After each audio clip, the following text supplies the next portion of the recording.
नमस्कार, मी पंजाब डक. आज आहे 4 जून 2026 शेतामध्ये.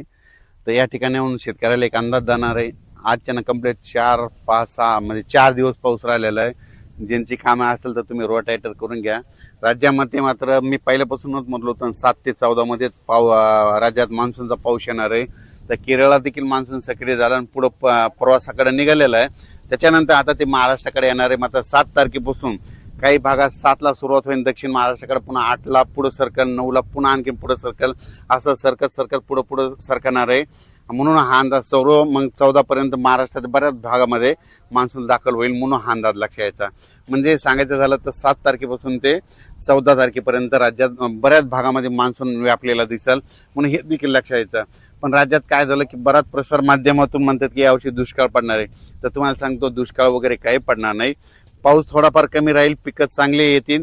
मात्र परतीचा पाऊस धुमाकूळ घालणार आहे. त्याच्यामुळे दोन्ही पिकं येणार आहे, रब्बी येणार आहे आणि खरीप पण येणार आहे. त्याच्यामुळे ही शेतकऱ्यासाठी सर्वप्रथम आनंदाची बातमी. पण काय झालं, बऱ्याच प्रसार माध्यमातून म्हणतात की दुष्काळच पडणार आहे.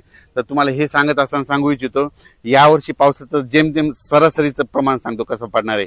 जूनमध्ये थोडाफार कमी पडेल, पेरण्या होतील, म्हणजे पेरण्या 2 टप्प्यात होतील. एक होतील 7 ते 14 मध्ये होतील आणि नंतर काय होईल 20 ते 30च्या दरम्यान एक पेरणीचा टप्पा राहील.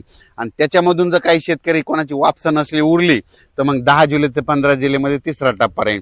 म्हणजे असे 3 टप्पे पेरणीचे राहणार. पहिल्यापासूनच मी सांगतो, म्हणजे 7 ते 14 मध्ये ज्यांच्याकडे ईदभर ओल गेली तर ते पेरणी करते. आणि त्याच्यानंतर 20 ते 30 मध्ये जिथं पाऊस पडला त्यांच्याकडे ईदभर ओली की ते पेरणी करते. आणि त्याच्यातून काही जर काही पाऊस नसला, ट्रॅक्टर नाही भेटला, डिझेल नाही भेटलं, त्याच्यामुळे जर उरल्या तर 10 जुलै ते 15 म्हणजे असे 3 टप्पे पेरणीचे होते. असं शेतकरी काय करतात, हे 4 बोट ओल गेली की त्याच्यावर पेरणी करतात आणि तुमची पेरणी फेल जाते.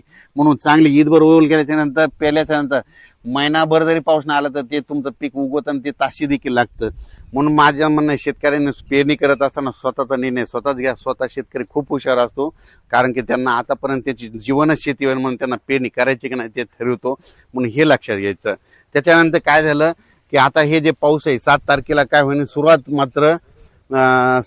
मात्र इकडून दक्षिण महाराष्ट्राकडून होईल. म्हणजे कोल्हापूर जिल्हा, सातारा जिल्हा, पुणे जिल्हा, त्याच्यानंतर इकडं अहिल्यानगर जिल्हा, बीड जिल्हा, धाराशिव जिल्हा, लातूर जिल्हा, परभणी जिल्हा, नांदेड जिल्हा, ह्या पट्ट्यामध्ये काय होईल, दक्षिण भागाकडून यावेळेस पाऊस येणार आहे.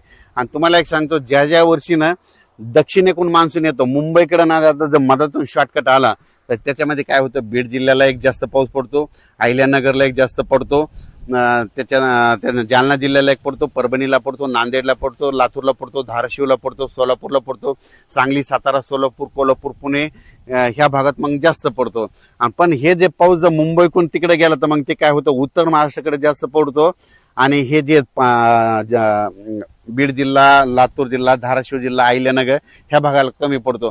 पण यावर्षी ह्या बीड जिल्ह्याला, अहिल्यानगरसाठी खूप आनंदाची बातमी, यावर्षी मध्ये दक्षिणेकडून मान्सून मध्ये येईल आणि पुढे न जाता मधातूनच कट हाणल्यामुळे काय होईल, तुमच्या भागाची पेरणी लवकर लागेल.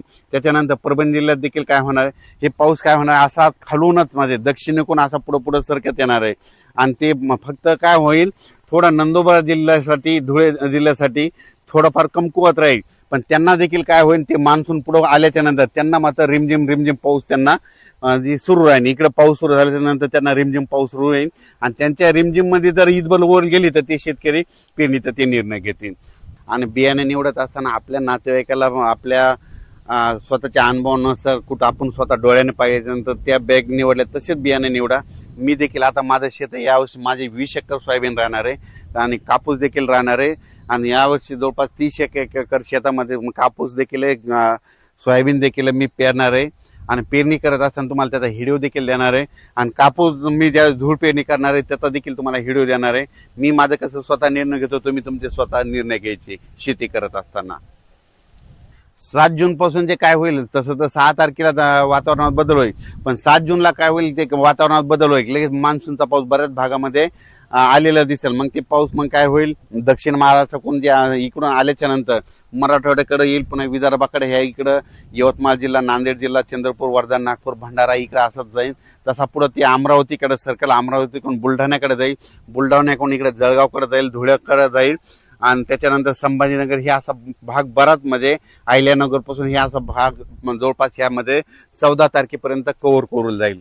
आणि मान्सूनच्या पावसामध्ये जमिनीमध्ये ईद बरोबर गेली तर तुम्ही तुमचा निर्णय घ्यायचा, पेरणीचा निर्णय तुम्ही घेऊ शकता. अचानक वातावरण बदललं तर उद्या एक लगेच मेसेज दिला जाईल. धन्यवाद.